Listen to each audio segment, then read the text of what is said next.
Southern California, you can go anywhere and go get just a nice salad. Nice salad. Here, good fucking luck. Oh yeah. Good luck finding just a nice, simple salad. Yesterday was kind of the last day in our apartment before the kids go back to school, before we go back to work. So we're like, all right, let's like order pizza, get like a big ass salad. Couldn't even find a pizza place that had both of those things. Yeah, good luck. I was like, well, this isn't fun. I assumed it would come with a salad. You can get 10,000 calories of pasta with it, though. Yeah, that's all you need. Yeah. Oh my gosh. Yeah, or cheesy sticks or whatever everything else, good to go. But like, God forbid, Tough to get a salad. Yeah, around these anything parts. green. No, we don't do that. Well, it's like when you go to a meat and three in Nashville, which is a very like the South thing, is a meat and three. If you look at their vegetable menu, like mac and cheese are on the vegetables menu. Yeah. Or I remember Fried okra, which is a vegetable. Yeah. But My first time I went to Louisiana. First time I was in Shreveport. Shreveport, Louisiana, which is it's a rough town. it's a culture capital of America. What are you talking about? So we were like, you know what? Let's go get some Louisiana food. Sure. I was looking at the menu and okay, yeah, fried shrimp. Yeah, of course. Fried catfish, sure, Louisiana. Fried tilapia. Yeah, okay. And then I go down to the are there any vegetables? Because I can figure out the shrimp thing. Yeah, so they have fried collard greens. Okay, yeah. Anything else? Fried broccoli. Yeah. I'm like, what is happening What's here? the point of it being a vegetable? Yeah, come on. Yeah. Like, if I just wanted bread, I would just order bread. Like, I don't need my broccoli wrapped in bread, fried bread. It doesn't work that way. Like, I just want broccoli. I want bread, but I want it to be so close to my broccoli that has become one chemically. That's what I'm looking for. So let's go ahead and fry it. Well, they probably don't even have anything but just a fryer in the back. So True. to cook anything, It just has have to be fried. Oh yeah, that's like any of those like gas station like restaurant things. It's like it's not even a restaurant back there. It's just a fryer, and they can cook the stuff that they get. Yeah, It's not like food. it's not the highest quality. Mm-mm. I mean, there's some though. Like They do it for Wawa. convenience. Wawa. Wawa, man, that's good stuff. We'll see. Farm to table. The Wawa farm. It is annoying though. So I'll go and I'll have. I've started to just really like you start to kind of rewire your taste buds. If you start to eat a lot of salads, you start to actually crave vegetables. Yeah. So I'll sit down, I'll get a big salad, and I'll just be so stoked about it. Like squash and sweet potato and quinoa and arugula and avocado. It's like, oh yeah, this is going to be awesome. And I love every minute of it. But then for whatever reason, that's like a women's dish. Like, oh wow, you're getting a salad? Like that's for women. I'm like, huh? Like, how is going to a nice salad restaurant? I get it. It's trendy. I know it looks fit for Instagram. I get all that. But how is that gender specific? Like, how is eating well? How is eating things that have been proven to be good for you? Like, okay, put meat on it. Like, it's not even a meat versus not meat thing. Have chicken or have steak or whatever you want with your green shit. But at least have some things that are green every once in a while. How is that like a Gender female specific, thing? Yeah. Whatever, man. Okay, yeah. Sorry, I didn't have my 30-ounce porterhouse for lunch today on a Tuesday. Every day. Yeah, it's the only way to stay a man. Yeah, or my energy drink and gas station taquitos. Like, is that the key to being a man? Is that why I'm not big and strong? Because I don't eat gas station taquitos every day? If it's been on that roller, you know what I mean? Yeah. It's like if it's past the ready sign, you're like, okay, if you can eat that, that makes you a man.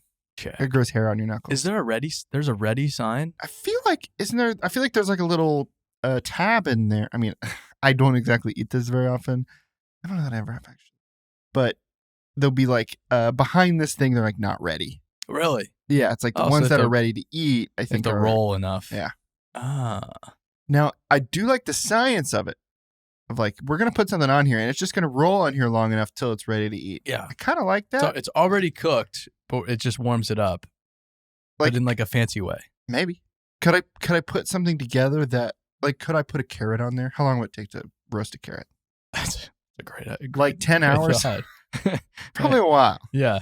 Anything that's round. Anything round. I could put a cucumber on there. I could put a zucchini on there. That's about it. You're just in a gas station trying to grill vegetables on the little Just, vegetables on the little roller. I'll be back. Yeah. I'll be back in a couple hours. Don't touch these. Don't mind me. They're just all greasy and gross from all the. Yeah, the only thing the only oil we have is hot dog juice. Hopefully that works. That's the only way you can cook vegetables at a gas station.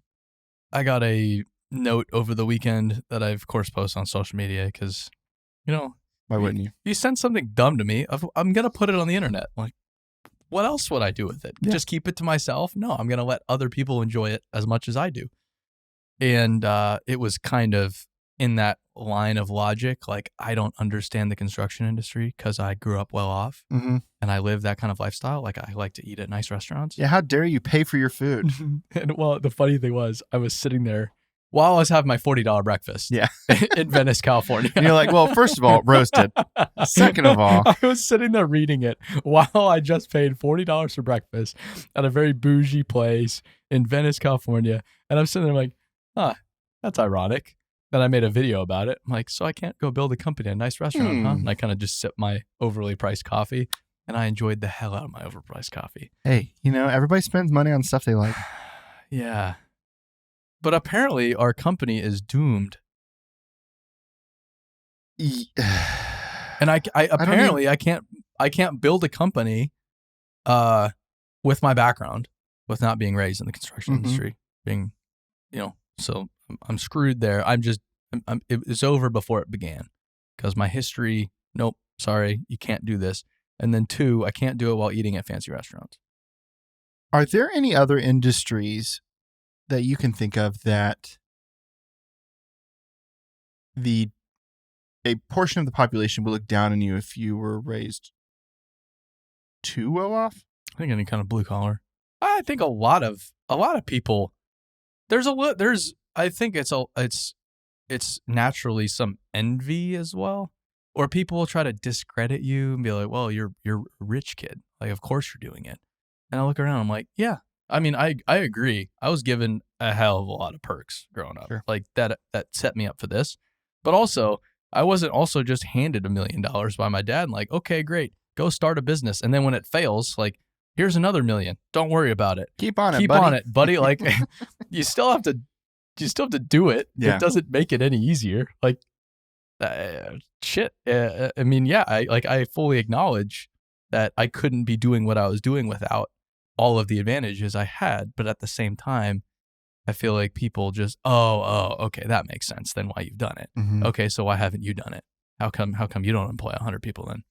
How come you're miserable at your job? Like, you don't even have to employ people. You don't even have to start a company, but you're miserable. I know that. Okay, so you don't have the balls to quit your job right now and go do something you want to do. And I get also that everybody doesn't have that opportunity. I don't know what their situation is, so I'm not going to go comment on their situation, but you just kind of have to wonder, like, I don't worry about it too much. You don't worry about it too much. I loved the irony of reading that message. Yeah.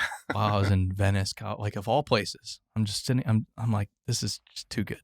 Yeah. It's like, well, I guess I'll respond to this message tomorrow once I get internet access. I just don't have it for my yacht, so I got to wait till I get back to land. I have to go back to Nashville, fly first class. I had roast beef last night on the plane. It was miserable. Now here I am. I'm going to do this podcast, and then I'm going to drive not to the closest 7-Eleven, to one that's a little sketchy, kind of off in the countryside, and then I can get around to. I'll just soak it in a little bit. Well, you go to the nice 7-Eleven, man. Yeah. Oh my goodness. Yeah. That's a new one with a taco shop in it. You don't even know. Now, you do get a good bit of comments about these sorts of things on the internet. You're not a good bit. You have gotten not the first over time. It's not the first time. No. Has there ever been any kind of comments or attitude in person for you as like you go visit these job sites and talk to folks? Never. That's what I thought. Yeah. Well, because it's like those people basically aren't real on the internet is the answer. But we're all the same on the job site. I mean, some people will be a little salty here or there about getting their picture taken, but they get over it. Very, very rarely have people been upset at us.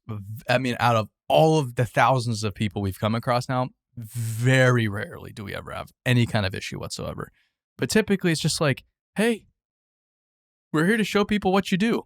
And people are excited to talk about and show people what they do. Mm-hmm. Or even just finally, for the first time in their 30-year career, have a photograph of them at work that they can show to their children.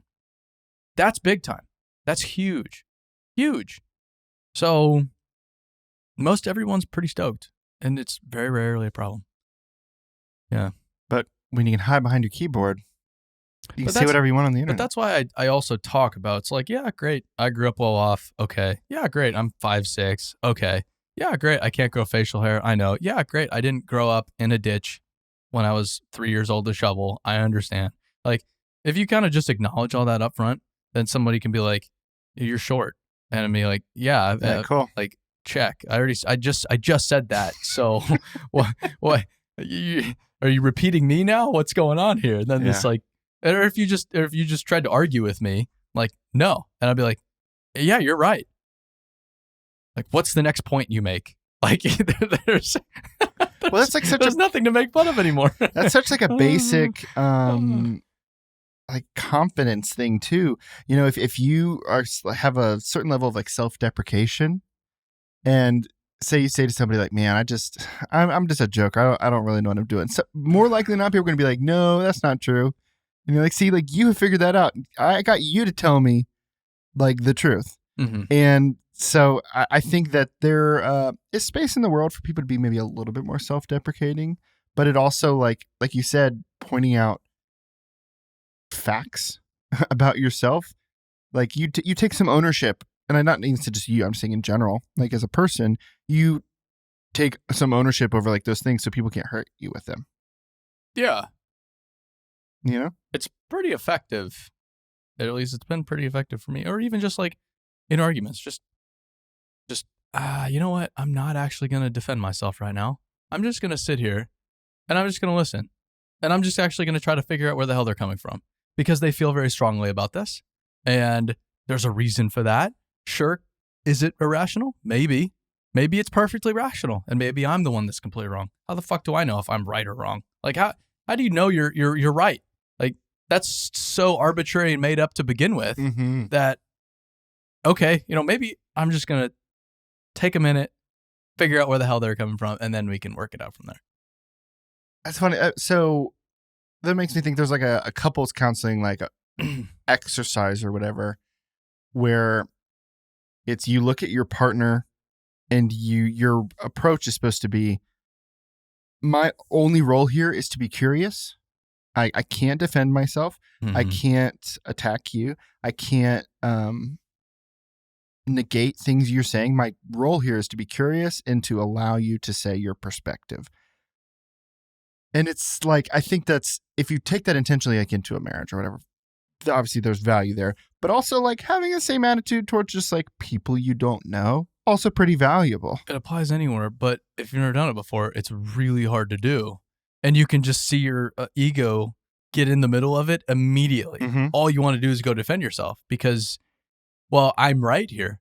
And your ego is hurting a little bit because it's like, no, they're wrong. I'm right. You want to jump in. You want it to. It's so tempting to just get in the thick of things, but you basically screw the situation from the very beginning if you approach it like that. Mm-hmm.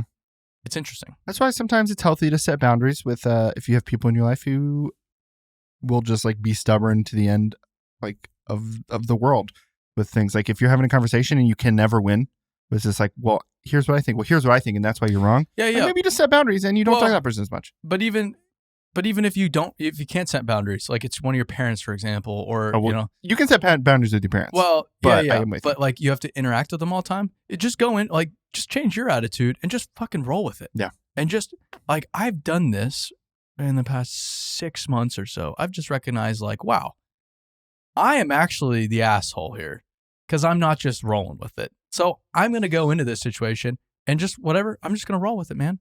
It's like 0% about me. And I'm just going to 100% interest in whatever they have going on. So much more totally different experience. And all that changed was my attitude. That's it. Nothing else about it changed. And it made it so much more fun. So even if someone is a pain, like you just like, yeah, I mean, you're right. Like that is fucking crazy, man. And like why is that? Yeah. And like, even if you like, and from a genuine sense, like you just dive into it, like maybe they just want to be heard and you hear them and they're like, huh, that's it. Like it might completely break the chain. Maybe it doesn't, but even if it doesn't, like you just control your attitude towards how it goes, and it can be fun and exciting because it's like, man, they're so passionate about the subject, and maybe it's fucking crazy to you, but even just appreciating, like, wow, I wish, I want to be fired up like this about these certain topics, like you can find something to respect about it in some way in that I think makes it enjoyable regardless. It's way easier said than done though. Are you somebody who, maybe not fears, but are you somebody that it's really important to you to be understood? Like if you were expressing an opinion to someone and they maybe disagreed or didn't seem to like grasp it, do you feel like you have to like give more and more information in order to like for them to better understand what you're trying to say? Like, do you feel like the need for that? No. Okay, I didn't think so. No, definitely not. The only thing I really need is I need words of affirmation. And I don't know why. I'm still trying to figure. There's a reason why. I'm still trying to figure out why I'm wired that way. But I like to hear that I'm appreciated, and if I have that, I'm good to go. Like that's all I need. It's just some words every once in a while, just like a little sprinkle here or there. Okay, check. Everything else is good. I have that. Do you feel like you give words of affirmation in the same way that you like appreciate them, or like is that like the way that you would show appreciation naturally? So I've been trying to do a lot more of that, and especially in your leadership position. Like it's going to be valuable for you to be doing that probably regardless. Well, and even like I'll ask myself, like, did I appreciate somebody today? Like, did I throw a bone to somebody? And if the answer is no, okay, so there's somebody that did something that earned a bone. Let me kind of think through. Oh yeah, this was good. Let me make sure that tomorrow I tell them they a good know job. that. Yeah. So even like I was listening to that podcast with you and Nikki, and I was like, you know what? I had nothing to do with this. It was Alex went to this. I need to throw him a bone because I thought this was great. Yeah. And then we sat down in here today. Hey, I thought that was pretty good. Like I thought that was very valuable to our company, and that was a great idea. There you go. And it's totally genuine. I've just been trying to be a little bit more deliberate about that. Would you say the dirt world, generally, culturally, could do a better job of using words of affirmation on the job? Yeah, because the dirt world is alpha male, macho man, no emotion, tough love, school hard knocks, emotion stupid. If someone did it right, you're like, well, you should have. Yeah. Good job. You did your job. Like, who gives a shit? And then if you did it wrong, you're gonna go get your ass chewed. It's a lot of that, and I think there's value in having high standards and enforcing those standards. But also there's value in patting people on the back and teaching through, hey, you did a really nice job there. Rather than, hey, you okay, great, you did a nice job there. Who gives a shit? Because you screwed that up, and I'm really, really upset about that. Well, I think people are often. I'm not going to say people. I'll just say me and plenty of people in my life are often wired to say they talk to 100 people, and 99 people give them a compliment. One person criticizes them. I think a lot of people that I know the thing they'll be thinking about is the criticism. It's like, well, that's not even really the truth, and not even like the majority of what people say. But I feel like because of like the world that we're in, like it's like you say often, it's production based. So it's like if the thing that feels like it matters the most is like getting these things done, these tasks that like lead to whatever we're building today, whatever's like being created. If anything gets in the way of that, then it's like a failure, and that's the thing you have to call out. But maybe, that's a good one. Yeah. But Staticky water. there's probably a good bit of space for rewarding good behavior and good just like activity. Well, and yeah, you might fixate on that one thing. However, if you're giving out the attaboys, that's informing behavior. I guarantee you're gonna have a more productive crew if you have one foreman who's chewing everybody's ass and is just kind of bent out of shape and just a little bit miserable, and one foreman that's like, still has high standards and still expects his crew to perform, but enforces the behavior through, hey, you did a really nice job today. There's no question in my mind Yeah. that crew's going to perform better, and everybody wins. Okay, great. So now they're performing better. So now they're making more money for the company. Now they're less miserable at work. Now they're enjoying what they do. Now they're building a better product for the customer, whoever that is. Everybody wins there. Wow. Okay. That's a great deal for me. Mm-hmm. So if I'm a boss of any sort in the industry, how can I not be a miserable asshole? It would be the question. And then start working backwards from there. Because it's in everybody's best interest. Mm-hmm. Yeah. And that doesn't mean being soft. That doesn't mean like, sometimes you do need to say something. Like sometimes the standards are not met. Like, hey, you missed something here. Let's make sure that doesn't get missed next time. And here's why it's important. This morning one of our teams borrowed my grill. That's fine. Take my grill. I don't give a shit. Basically everything right now is just like community property in my life. Yeah. I have nothing to myself. So great, take my grill. But then I walk out on my way to work this morning and I notice one of the shelves on one of the sides, it's not there and it's under a cover. So I'm like, what the fuck's going on here? So I take the cover off. The shelf is under the grill. They took it off and they didn't put it back on properly. Or I don't know what the deal is. I didn't look at it all that carefully, but they clearly couldn't get it back on. So they just threw it on the grill. And then I open up the grill and the grill's fucking filthy. And it wasn't filthy when they got it. And I was sitting there, I'm like, I don't care about the grill at all. But I care about you borrowed something of mine and returned it dirty.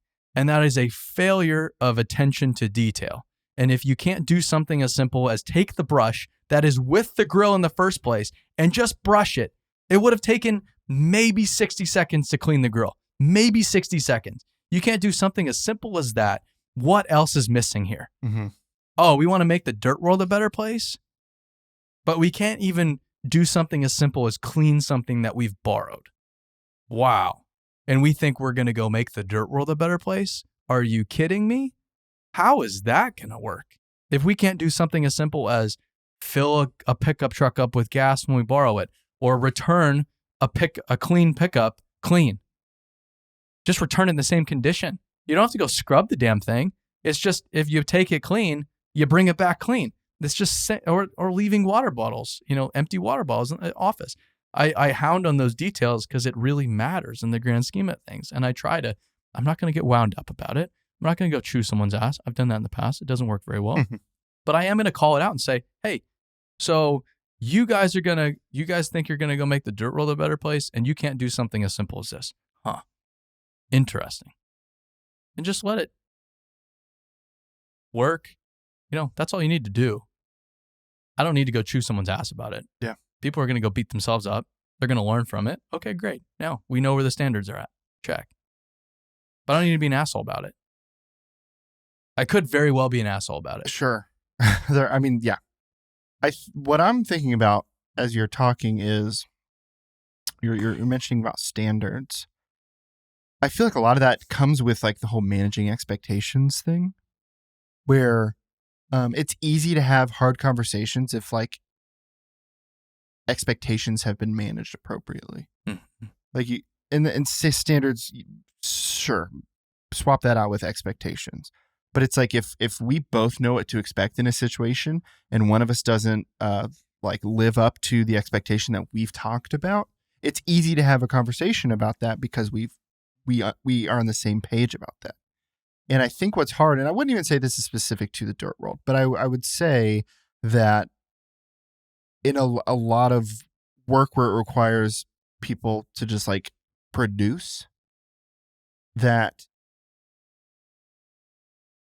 probably plenty of people are kind of thrown out there like, hey, this is what your responsibility is here. You need to be doing that, without like understanding of the context or like why we're all agreeing to do it these ways. Mm-hmm. That like, of course there would be plenty of opportunities where like, I'm just going to chew you out because I'm frustrated because you failed on this thing, but you probably didn't have enough information to like do it well in the first place. Well, and but that's where the leadership component comes in. It's like, I'm not going to go chew them out because that's oftentimes a reflection on me. Like, wow, I must not have made the standards clear here. And that's what I mean with the managing expectations. Yeah. You have to make that clear. Yeah.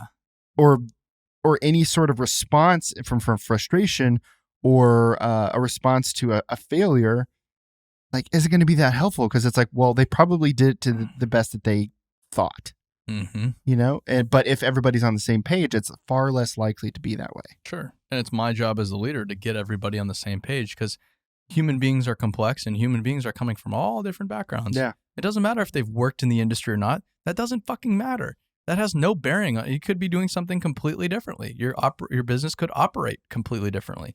That's your responsibility to make sure they understand that. They understand why.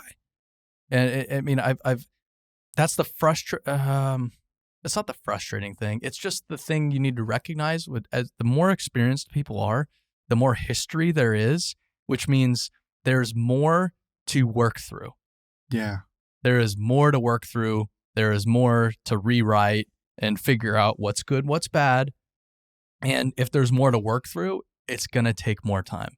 I've seen some people take 6 months, 12 months to finally start to get it, because they've had to work through decades of doing it one way, coming in a completely different way of doing things. They just need time to like let that shake out in their brain. It doesn't mean they're not getting it. It means they've been doing it one way for 25 years. So throw them a bone here, because they need a little bit of time to shake it out. And it's my job to make sure they shake it out effectively so we can all start rowing in the same direction. Yeah. So yeah. Or another example was like my brother, he busted the door on my skid steer. First inclination, I'm going to chew his ass. Like, what a fucking stupid thing to do. That's just dumb. And then I actually caught myself. I'm like, well, okay. 50 yards over there, I put it on its roof a few months ago. So who the hell am I? Who the hell am I to say you shouldn't have done that? I'm like, hey, we're good here. Like, we'll fix it. We learned our lesson. Check. All right. We're rocking and rolling, man. Like, I don't need to go. He's beating himself up enough about it. I don't need to go beat him up more. Well, and the other part I'm thinking about is like, also, you probably didn't say, hey, whatever you do, don't touch this. No, and I didn't. And that was another thing was, damn it. And someone did it again when we were training on it a few weeks after. And I beat myself up for it, because I'm like, son of a bitch.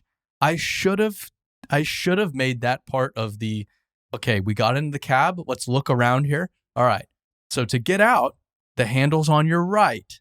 The 2 red tabs on your left, those are only for emergency use. So if the door is stuck for whatever reason, then you pull those, but don't pull those otherwise. Situation would have been avoided. They didn't have to make that mistake, because I already knew I should be teaching about it. Now, going forward, yeah, I'm going to teach about it. Pretty important thing to say. Because obviously, multiple people have done it. It's not obvious to people that haven't been around equipment. Well, why would it be if they've never been around equipment? Okay, I get it. It's obvious to me, but that doesn't mean it's obvious to them. So great. I need to make sure that it's clear.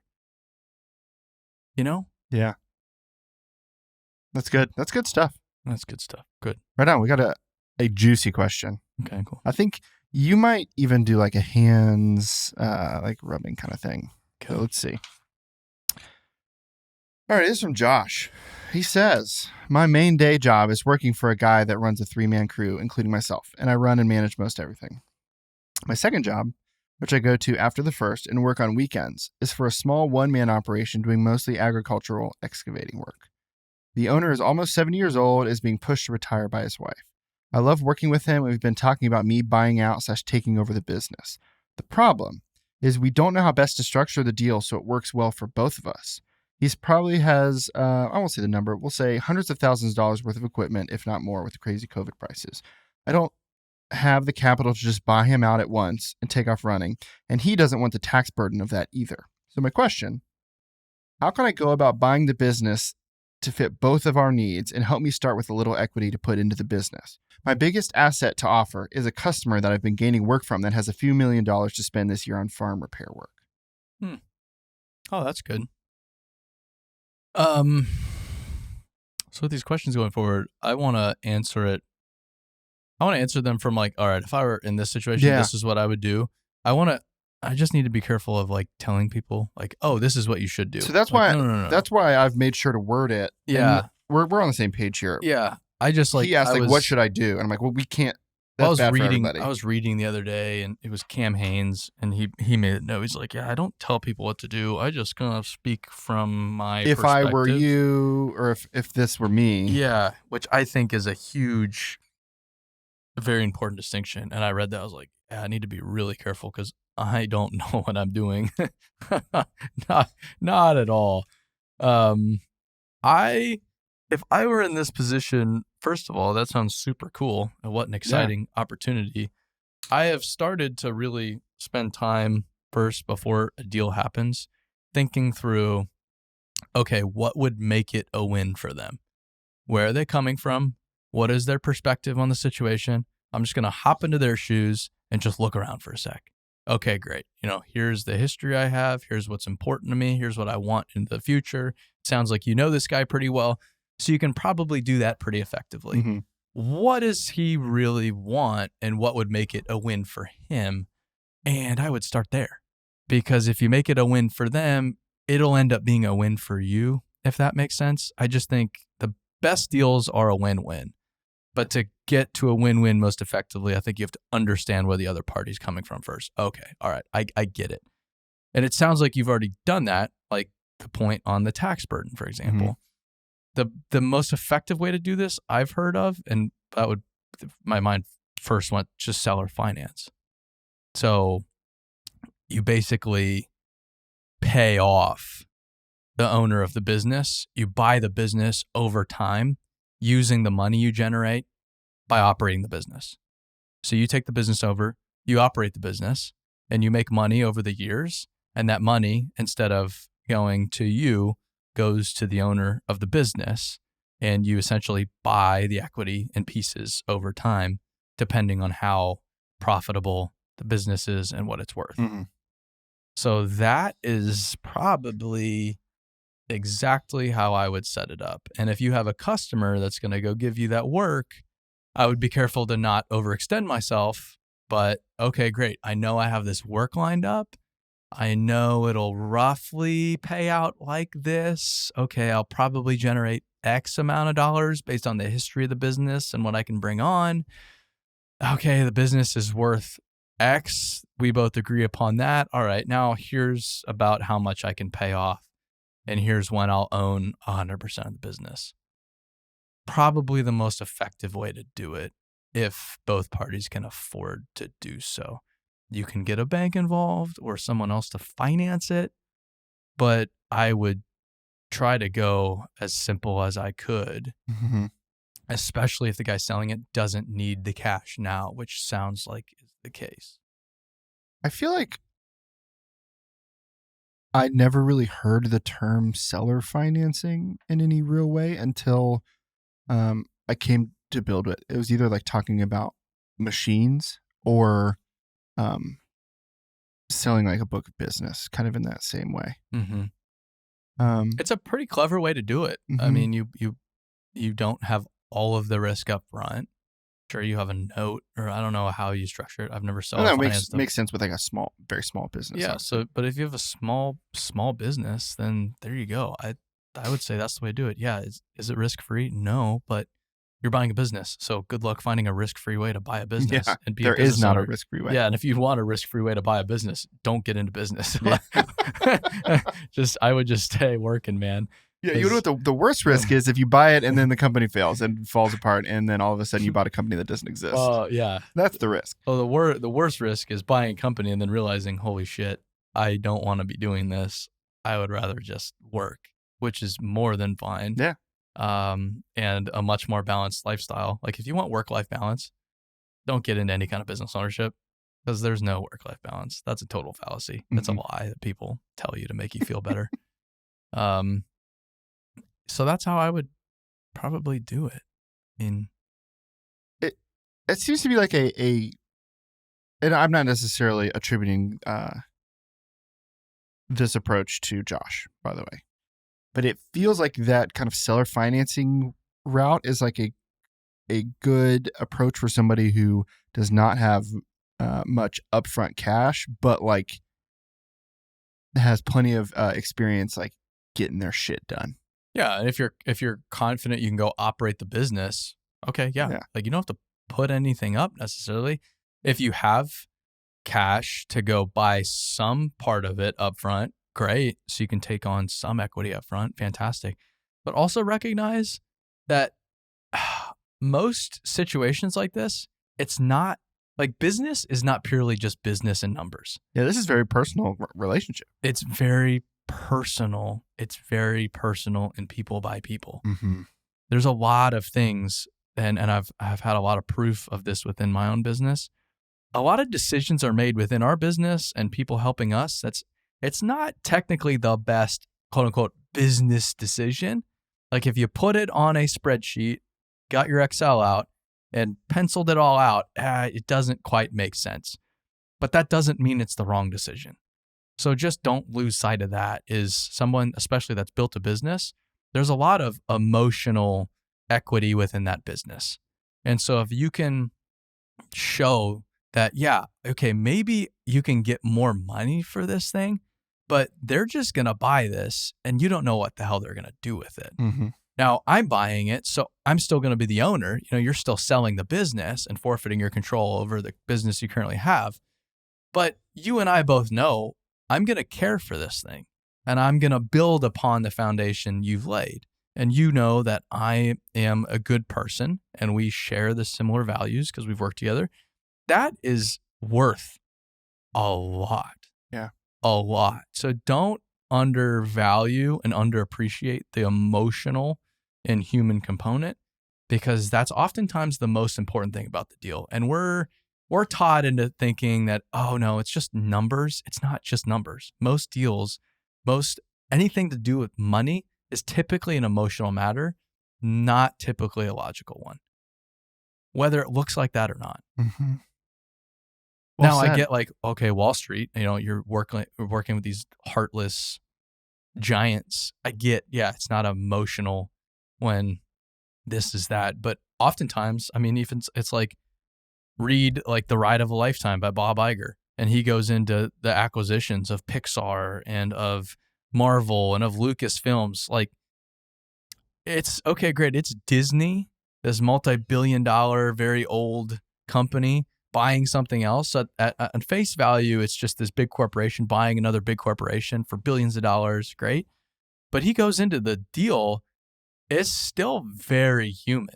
It's still him sitting down with George Lucas at Skywalker Ranch and talking about what would this even look like. Well, yeah, you don't sell deals like that with money. It's like, sure, the money has to just, you can't even think about that. Yeah. It's like you're trying to, you know, on an emotional level, like why this makes sense for you. Yeah. So if it's true at Bob Iger's level, it's true at your level too. And that is, there's always an emotional component to business, and don't underestimate it.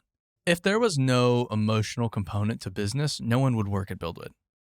Seriously. Yeah. Because we are not the best company to work for. Out of all the options people have, I don't believe we're the best on paper. If I were to pencil it out, there's better benefits, there's better pay, there's more security, there's more, I don't know, potential opportunity in certain paths, and there's, okay, great, we know where we're going, and there's a lot more safety in many other options out there, and yet people still work here. Why? That's because there's excitement. That's because they're bought into the vision. That's because they can have a hand in doing something that's bigger than them. That's emotional. Yeah. That's not purely logical. Sure, do we have to meet the logical argument and the logical criteria? Yeah, like if we can't pay them a livable wage, they're not going to come to work here. But okay, great. We checked the logical boxes. Now we're into the emotional realm. Okay, great. Now I need to sell the hell out of this vision and get them on board like I am. Check. We can do that all day long. That's why people come to work here. So there you go. Love that. That's awesome. Well, thanks, Josh, for sending that in. Look forward to hearing about it. Last one. It's just a quote someone sent that I love. I've heard the quote before, but never thought about it in this context. This is from Bill. He says a quote you might like. Of all the paths you take in life, make sure a few of them are dirt. That's John Muir. I've only ever heard of it or thought about it from like a get in the outdoors, do more hiking, spend time in the forest. Probably is if it's John Muir. 100%. That's what that's clearly what it's aimed at. But what's interesting to me and why I brought it to the podcast is there's also like something about that is of all the past, like you take in your life, make sure some of them are like making something out of nothing. It's kind of what it's making me think about because, we talk to so many folks in the industry who like a great pride of their work is, in their community, they're, driving their kids to school, whatever. And they're like, hey, me and my guys built that bridge or like, paved that road. Like that's like real stuff in their life to be proud of that like didn't exist before they made it. Yeah. And so like that's what that quote's making me think about today. Just imagine John Muir on like an old D9 open cab. I can't. Pushing dirt, man. Hell yeah. We're building some trails, brother. Yeah. Yeah, I just think like humans are built to explore and create. That's what that means to me, broader than be outside on the trails. And it's so sad to watch people so uninspired and creating nothing and just not really knowing what they're adding and contributing. Mm-hmm. There's a lot of those people, and people feeling lonely and isolated and just uninspired. Humans are built to create things. I am a huge believer in that. Mm-hmm. That's how we were wired. That's how we evolved. That's how we've survived up until this point. And sure, we have this digital world. Sure, we have all these more refined, knowledge-based careers like, I don't know, investment banking, whatever it is. Great. Okay, great. All that, sure, it's important. World needs it. Great. I'm not even going to argue about that. But we as human beings still need to create things. It doesn't matter what we go do. It doesn't matter how many computers we have or how brilliant the technology that we create is. We still need to create something. And that something is different for everybody. But the dirt world, we do it every single day of the week. Mm-hmm. Every shift people show up for in the dirt world, they're creating. That's special. There's not many career paths where you can say you're genuinely physically creating something using true creativity every day of the week. That just doesn't happen. Yeah. Awesome. Mm-hmm. Bill, thanks for the quote. Great quote. So good. I haven't heard that one. Yeah. I've seen it on like shirts at like REI. Oh, really? It's stuff like that from John Muir. And twist it into something REI would never want it to be. Never want it to be. Dirt more talk. Earth moving. Yeah. Well, thanks, Aaron. And thanks all for the questions. A great podcast, I think. Well, felt good from my seat on a Dirt Talk. I think it felt good. Yeah. Happy to be here. Always happy to be here. Always happy to be here. Love talking dirt. Love the questions. Thanks everybody for just listening. It's super appreciated. Every time someone messages me about Dirt Talk, the first thing I say is, I just appreciate you giving this a listen. That's super cool. So thanks for listening. Thanks for sharing. Thanks for sending in questions. If you have any comments or anything to send to us, send it into dirttalk@buildwit.com. We'd love to hear from you. And with that, we'll see you on the next episode. Stay dirty, everybody. Thanks, y'all.